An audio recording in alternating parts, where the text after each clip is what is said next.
Indonesia jangan hanya menyimak apa celotehannya Hotman Paris aja.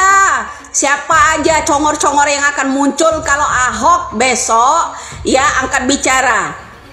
Kalau benar-benar Ahok nanti ya menyenggol banyak nama orang, kalian perhatikan siapa saja namanya.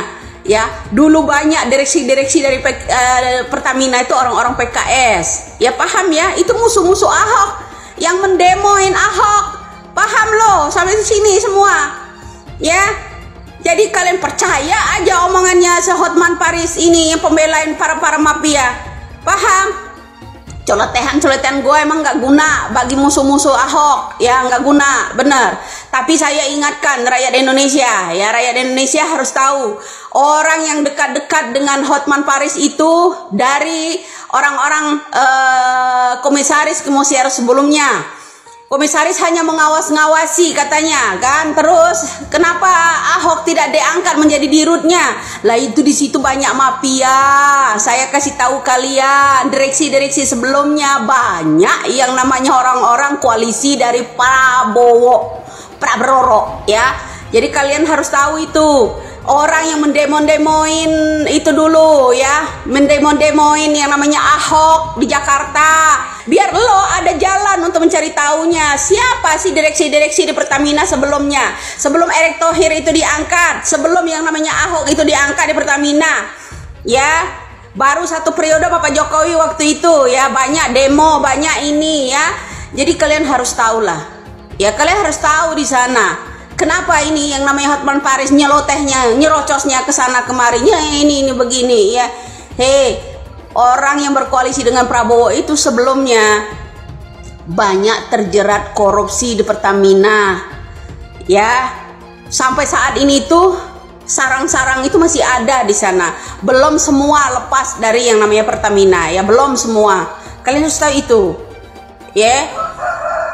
Kerja lo cuma maki-maki doang. Lo harusnya sadar kalau ada orang rakyat Indonesia ini membongkar ini. Sadar, negara kita ini hancur sama yang namanya mafia yang mementingkan perut mereka, nggak mementingkan rakyat. Ya. Kalau mau merdeka tuh rakyat yang bersuara, bukan pejabat. Pejabat mah semakin banyak uang yang dikasih, disuap, disumpel uang mereka, ya semakin teguh mereka di sana. Kalau nggak didongkel-dongkel sama rakyat itu sendiri. Yang memerdekakan negara ini bersama rakyat, bro. Ya, bedanya apa kita di media? Kalau nenek-nenek kita dulu pakai bambu runcing, ya.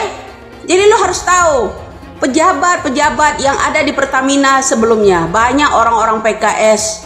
Paham sampai di sini lo? Kasus korupsi hampir 1.000 triliun Pertamina. Bapak Jaksa Agung dan juga Humas Kejaksaan Agung, sampai hari ini tidak ada atau belum ada pernyataan resmi dari Kejaksaan Agung apakah Ahok selama menjabat sebagai komisaris 5 tahun mengetahui atau tidak korupsi terkait Pertamax tersebut. Tolong diterangkan kepada publik karena ini pertanyaan yang sangat hakiki. Yang kedua, pertanyaan yang sama juga saya ajukan kepada Ahok. Sampai hari ini Anda belum menjawab. Apakah Anda tahu atau tidak kasus korupsi hampir 1.000 triliun tersebut pada saat Anda menjabat sebagai komisaris? Kepada para pendukung Ahok, saya tidak membenci Ahok. Saya hanya memakai logika otak saya mempersoalkan hal-hal yang tidak nyambung. Karena pertama kali kejaksaan mengatakan ada korupsi 1.000 triliun, Ahok mengatakan akan saya bongkar. Tapi sampai hari ini beliau tidak bongkar. Saya tidak membenci Ahok. Saya mengajukan pertanyaan yang sangat logis. Kalau Anda memakai otak, pasti Anda setuju dengan pertanyaan saya. Jadi sekali lagi, pertanyaan kunci, apakah Ahok tahu atau tidak kasus korupsi 1.000 triliun selama menjabat? Belum ada jawaban sampai hari ini, termasuk dari Kejaksaan Agung. Hotman Paris. Halo sahabat netizen di seluruh Indonesia. Kali ini kita coba update lagi tentang Bapak Basuki Cahayapurnama alias Ahok. Ya, ternyata semakin ditekan, integritas seorang Ahok itu semakin meningkat. Jadi tolong hati-hati bagi pembenci Ahok ya. Bagi orang yang menyerang Ahok secara membabi buta, Anda akan bekerja secara sia-sia. Sudah dipastikan. Kenapa? Ahok membawa suatu kebenaran di dalam dirinya. Ahok juga mempunyai suatu keberanian untuk mengungkap mega korupsi di Pertamina. Nah, sementara pembenci Ahok telah sukses melihatkan dirinya bahwasanya mereka itu adalah orang-orang yang terlibat dalam hal itu. Ya, seperti pengacara kondang, kita tahulah ternyata dia punya hubungan baik dengan dirut Pertamina. Begitu juga pesuruh-pesuruh partai itu, ya, yang katanya begini-begini tidak perlu ngasih panggung kepada Ahok, ya, ternyata apa? Halo, Anda sangat punya hubungan emosional dekat dengan para aktor-aktor di Pertamina.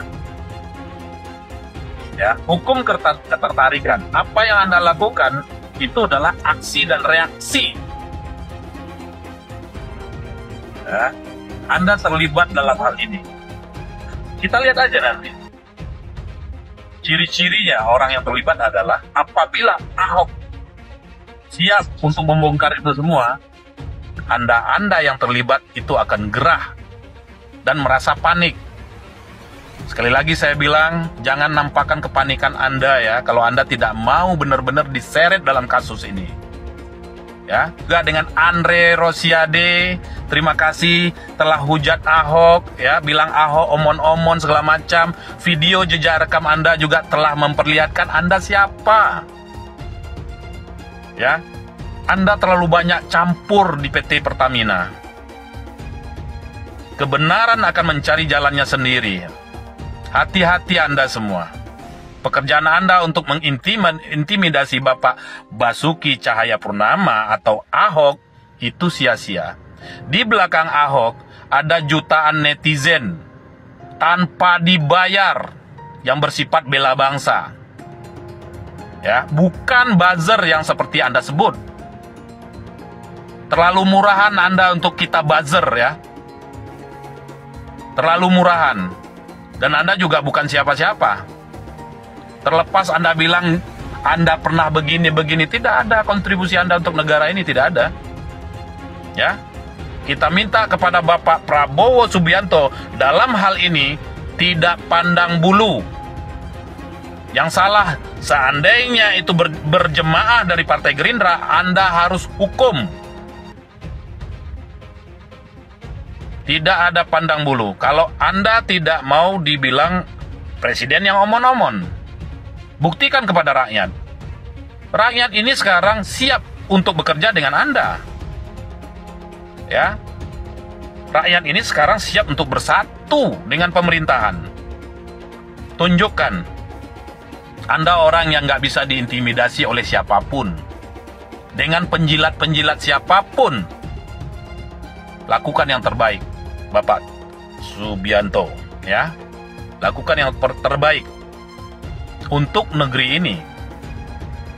Oke, bebaskan negeri ini dari para koruptor dan para penjilat-penjilat, biarpun itu dari partai Anda. Ya, sekali lagi kepada Bapak Presiden tercinta, Bapak Prabowo Subianto, ya, ini saatnya terbaik buat Anda, momentum terbaik buat Anda. Kau bikin otak-otak ya kepada orang-orang yang membela Ahok, kau suruh pakai otak. Otakmu sendiri nggak kau pakai. Kan sudah jelas Ahok itu telah menyatakan dia telah melalui berbagai cara telah mengungkap berbagai kebobrokan di Pertamina. Namun karena jabatannya hanya sampai ke komisaris utama, dia tidak bisa membuat sebuah perubahan yang sangat mendasar, kecuali dia dijadikan direktur utama. Tapi janji untuk direktur utama tidak dijadikan kepadanya, sehingga kemudian dia mengundurkan diri. Nah, kalau kamu bilang, Hotman, Ahok itu salah karena tidak membongkar dari dulu, otakmu yang harus kau pakai, karena Ahok itu telah mengungkapkan berbagai kebobrokan. Dan kenapa diungkap sekarang? Karena yang mengungkap itu kejaksaan, yang membongkar itu kejaksaan. Jadi kalau kejaksaan dari dulu tidak mau membongkar, itu bukan salahnya Ahok, salahnya kejaksaan lah, salahnya KPK, karena dari dulu sudah diungkapkan itu. Kau yang pakai otakmu. Oh, Hotman. Lebih tua daripada Hotman Paris, umur saya 70 tahun. Hotman dengerin nih kata partai ngomong itu. You jangan sombong. Orang tinggi hati akan direndahkan, orang rendah akan ditinggikan. Dan kamu sekarang sudah mendapatkan. Kamu serang Ahok dan segala macam, dan netizen sudah bergerak sekarang untuk tidak lagi respect kepada Anda. Ya, ini adalah evaluasi. Saya sayang sama Rasmi, saya sayang sama Hotman. Tetapi ya kita harus dudukkan masalahnya. Kalau memang masalah ini bukan sebagai suatu masalah yang harus diselesaikan secara hukum, harusnya secara baik-baik. Ini masalah pribadi. Apa sih masalah seperti ini? Semua perhatian kita hilang habis hanya untuk masalah itu. Saya pikir nggak penting. Tetapi karena memang sudah di ranah pengadilan, ya silahkan. Ya, dalam hal ini saya menghimbau kepada hakim untuk fair, ya, untuk tidak berpihak, ya, imparsial di tengah-tengah, ya, supaya bisa berjalan sidang dengan aman dan semua pihak mendapatkan keadilan. Orang datang ke pengadilan untuk mencari keadilan. Jangan sampai orang datang ke pengadilan mencari keadilan tapi tidak mendapatkan keadilan. Bapak Jaksa Agung, kalau sekali lagi Ahok mengatakan bahwa Ahok mau membongkar mega korupsi yang sekarang ini terjadi, cepat Jaksa Agung tersangkakan Ahok. Karena kalau dia mengatakan sekarang dia mau bongkar, berarti dia punya data. Dia tahu kasus tersebut, dia tahu mega korupsi tersebut. Kenapa tidak dibongkar pada waktu dia 5 tahun menjabat sebagai komisaris utama Pertamina? Kenapa memenuhi syarat sebagai tersangka? Menurut Undang-Undang PT dan menurut hukum pidana, komisaris yang melalaikan kewajibannya dapat dituntut dan dirugi oleh perusahaan maupun oleh warga korban dan juga dapat dipidana. Ngerti nggak? Kalau dia mengatakan membongkar berarti dia udah tahu. Atau memang dia tidak tahu apa-apa, hanya mau tebar pesona, mau nebeng populer, karena selama jadi komisaris dia sibuk bermain golf. Kepada para pendukung Ahok, saya hanya minta Hotman hanya memakai logika hukum. Kamu jangan pakai pantat. Mikir jangan pakai pantat ya, para pendukung Ahok. Lu ngomong apapun, gua akan tetap mengatakan apa adanya secara hukum. Saya bukan buzzer. Income saya lebih besar dari gaji 10 orang menteri. Tanya kepada Pak Prabowo, saya tidak pernah tertarik jadi birokrat, oke? Dan saya Agung perhatikan, sekali dia mengatakan mau bongkar, berarti dia tahu. Kalau dia tahu, berarti dia lalai. Kalau dia lalai, perdata pidana adalah sanksinya. Kata Dr. Hotman Paris. Saya ketawa aja. Masyarakat lebih percaya Ahok daripada si Hotman itu. Rahupo. Ya iyalah, saya juga percaya Ahok. Saya nggak percaya Hotman Paris. Dan saya ajak semua, dan saudara juga ajak yang lain, kita dukung Ahok. Untuk apa? Untuk membongkar bobroknya Pertamina. Kan Ahok udah teriak dari 2020, cuman nggak ada yang gubris aja waktu itu. Malah dilawan sama salah satu politisi Gerindra yang adalah anggota DPR RI. Siapa dia? Pak Andre Rosiade. Beliau meminta untuk Presiden Jokowi saat itu copot Ahok karena dianggap buat kegaduhan. Ya, terbuktikan hari ini. Korupsi luar biasa kan di Pertamina. Kita dukung Ahok lah ya. Doakan Ahok supaya Ahok kuat dan membongkar kasus korupsi di Pertamina. Ahok jangan ngotot kamu. Emang lu siapa sih? Siapa sih lu di Indonesia ini, Ahok? Ngotot kayak apa lu? Lu nggak ada apa-apanya kok. Aku kok malahan greget ya lihat Hotman Paris ini. Kok dia yang keberatan dengan statementnya itu Pak Ahok? Seharusnya sebagai masyarakat dia mendukung dong supaya proyek ini dibongkar habis sama Pak Ahok. Kok dia yang keberatan? Aku jadi curiga nih ya kan. Jangan-jangan dia juga ikut menikmati hasilnya ya kan. Dia loh dalam keadaan sakit. Dengan emosinya dia itu berkomentar seperti itu. Ayo coba Anda bayangkan. Seharusnya kan dia fokus dengan kesehatannya dulu. Ya kan? Makanya kenapa orang takut saya jadi dirut demo-demo. Kalau saya jadi dirut, saya bisa langsung pecat tuh dirut subholding. Karena untuk ke notaris saya yang putuskan. Dan saya tidak pernah takut sama Menteri BUMN manapun. Sama saya benar. Kenapa saya dikurung tidak boleh jadi dirut? Janjikan saya jadi dirut untuk membereskan. Ini ada tangan yang berkuasa ikut main kalau menurut saya gitu loh. Di Republik ini. Ini bisa jadi lebar kemana-mana kasusnya kok dibongkar. Saya senang banget ini. Ya.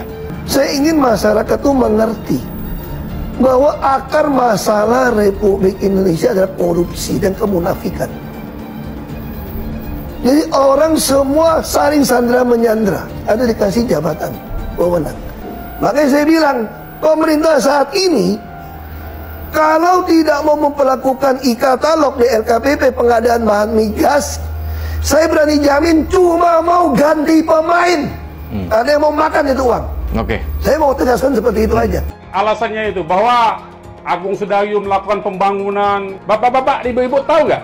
Negara yang asal mulanya itu tempat perdagangan, kawasan pemukiman, kemudian jadi negara. Tahu nggak? Yang paling dekat itu Singapura. Singapura itu dulu tanahnya milik Melayu.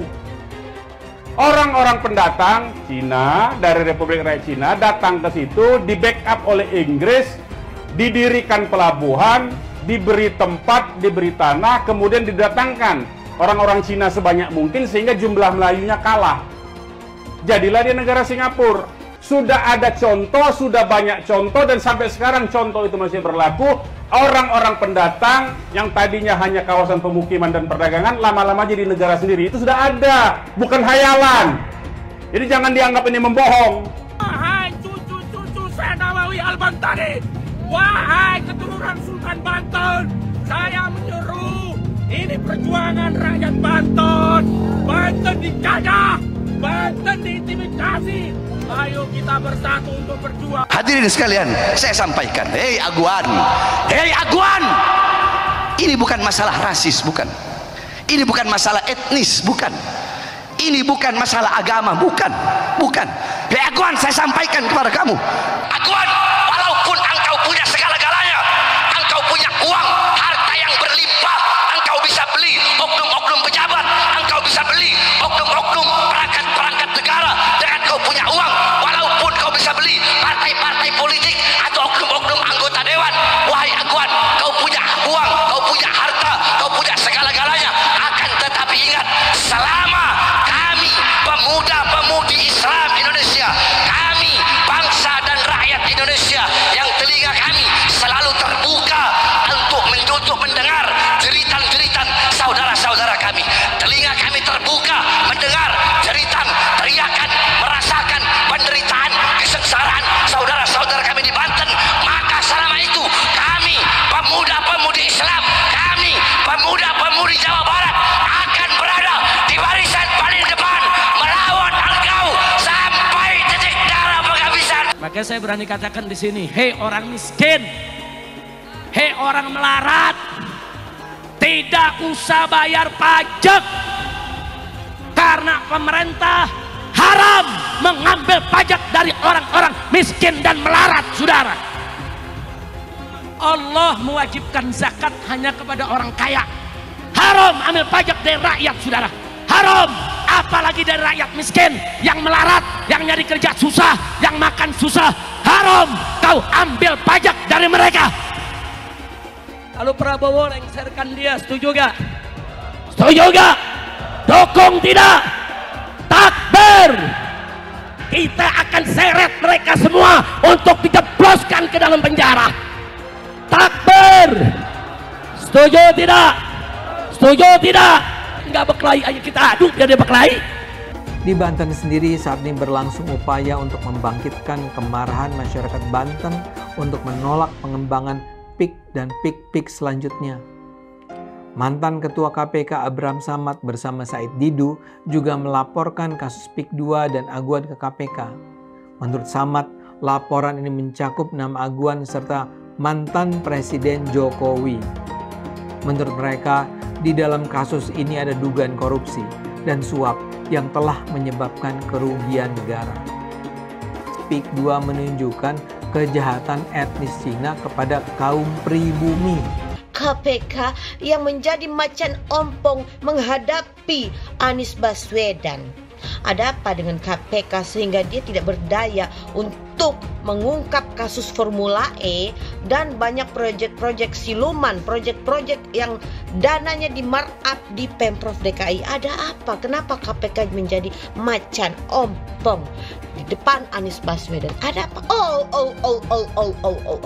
Kabarnya dengar katanya itu Formula E itu yang makan uangnya juga rame-rame, ada juga DPRD DKI. Ya tangkaplah, ya kan? Tangkap tuh anggota-anggota DPRD DKI dan Anies Baswedan. Selesaikan Formula E itu. Tindak tegas. Cuman ya susah. Lembaga KPK-nya sendiri, oknum-oknumnya itu juga banyak maling. Itu waktu si Novel Baswedan itu menjadi penyidik KPK tuh ditawarin mau berapa tahun. Itunya di penjaranya mau berapa tahun, itu ada harganya, ya kan? Mau 2 tahun sekian, 5 tahun sekian, 10 tahun sekian, 12 tahun sekian. Kalau seumpamanya si koruptor ini tidak mau memberikan uang, ya diperberat, ya kan? Nah itulah kerjanya KPK.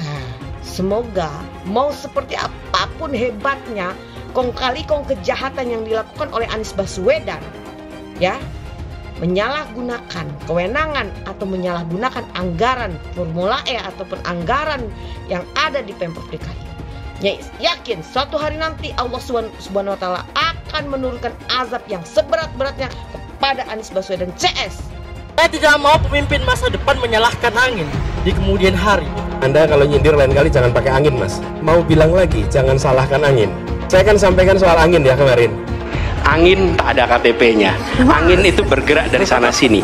Ketika polutan yang muncul dari pembangkit listrik tenaga uap mengalir ke Jakarta, maka Jakarta punya indikator, karena itu Jakarta mengatakan ada polusi udara. Ketika anginnya bergerak ke arah Lampung, ke arah Sumatera, ke arah Laut Jawa, di sana tidak ada alat monitor. Ada orang yang bilang jangan cerita soal angin, maka dia tidak menghormati ilmu pengetahuan. Bapak Politik Identitas Indonesia Anies Baswedan, Bapak Intoleransi Indonesia Anies Baswedan, jangan lupakan, jangan terlena, jangan sampai dia pecahkan kita dengan dagangan ayat dan mayatnya. Air itu turun dari langit, turunnya ke atap rumah langsung sumur bor, bukan ke sungai dan ke laut. Syukuri kenapa kalah, kenapa ditahan.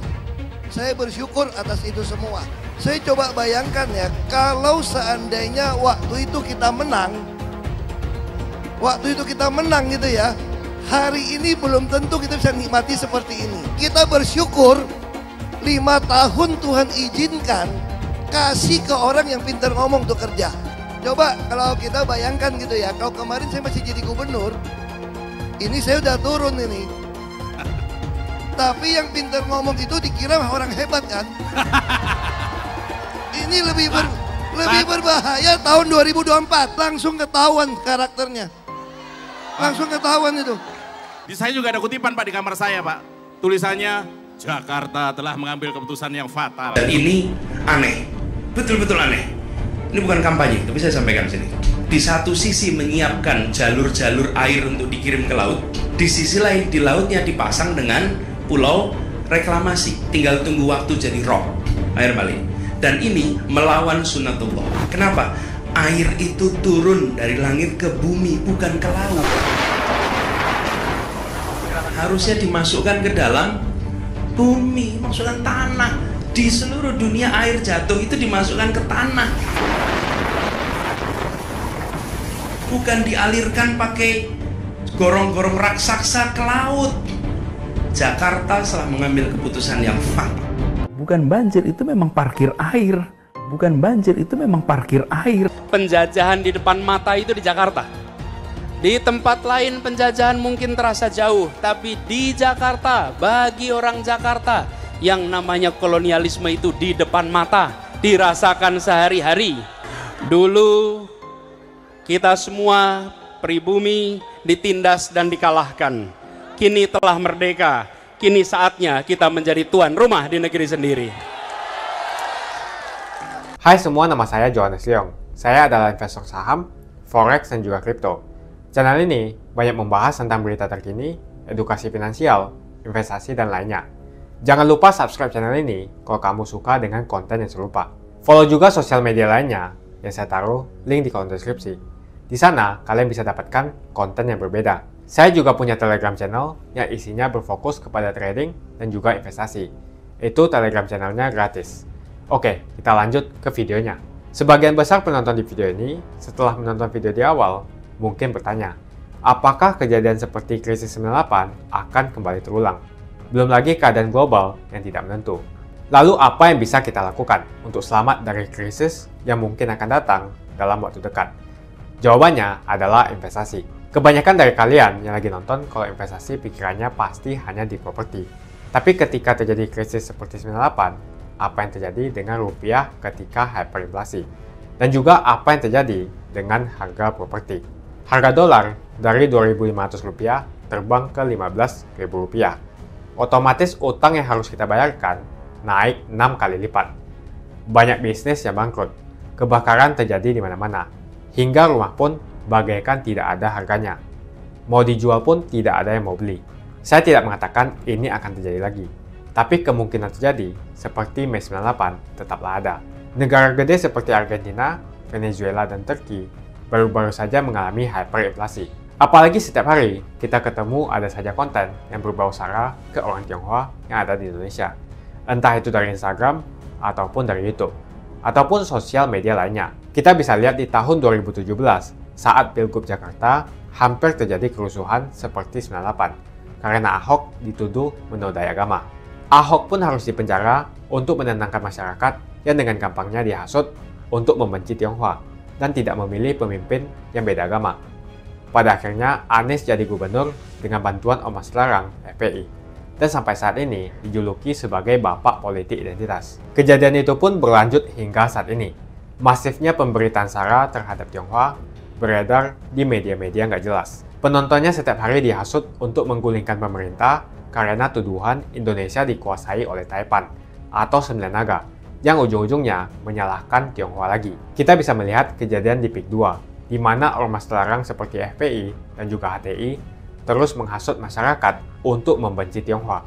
Saya tidak bisa membayangkan jika kejadian seperti Mei 98 terulang kembali. Setiap musibah yang selalu disalahkan adalah keturunan Tionghoa. Setidaknya di video ini, saya akan membagikan strategi saya yang sudah saya terapin jika kejadian 98 terulang kembali. Tujuan dari strategi ini supaya kita setidaknya bisa selamat dari masalah finansial ketika musibah ini terjadi. Strateginya adalah investasi di aset yang berbeda-beda, bukan di satu jenis aset saja. Misalnya hanya di properti. Kalian bisa mulai belajar berinvestasi di aset yang berbeda seperti Bitcoin, emas, dolar, bahkan saham global atau saham Amerika. Ini adalah cara yang bagus untuk mengurangi risiko tergantung kepada satu jenis aset saja.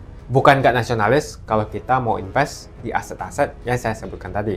Tapi memang peluang yang kita dapatkan dan potensinya memang jauh lebih bagus dari properti, apalagi deposito. Pertama, pelajari jenis aset seperti emas. Setidaknya kita bisa terlindung dari efek hyperinflasi ketika terjadi. Selain itu, kalian juga harus belajar bagaimana mendapatkan penghasilan dari emas. Kedua, kalian harus belajar investasi aset global seperti saham Amerika atau saham global. Ketika terjadi krisis, yang paling berdampak adalah saham-saham Indonesia. Karena semua utang perusahaan dalam bentuk dolar akan terkena dampaknya. Deposito, reksadana, properti juga akan terkena imbasnya. Ketiga adalah kalian harus belajar mengenal berinvestasi di Bitcoin. Alasan kenapa saya suka banget dengan kripto, karena kita bisa pergi ke negara apapun di dunia ini, misalnya di Singapura, dan saya tinggal jual kripto saya di negara itu.